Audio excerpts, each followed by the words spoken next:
Hey everyone, welcome to Shop Talk. We're looking at Robert's MS 250 chainsaw. He wanted to turn this into a test chainsaw, so after the video it will be disabled and shipped back to him. There was a lot of port work done to it, the timing changed on it, and had the buckshot muffler put onto it. I'll fire that up and let you listen to it.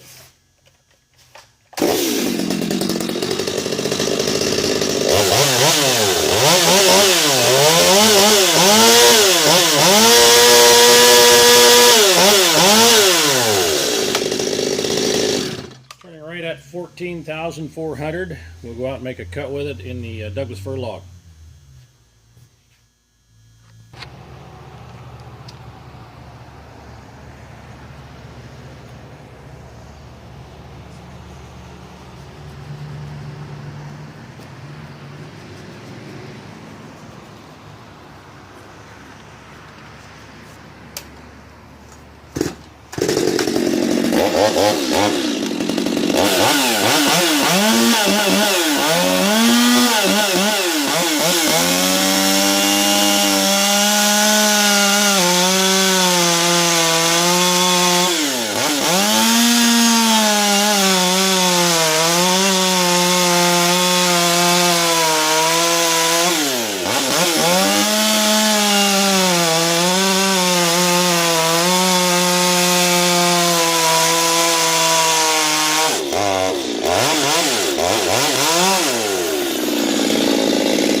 If you got any questions on these test chainsaws, give the chainsaw guy a call.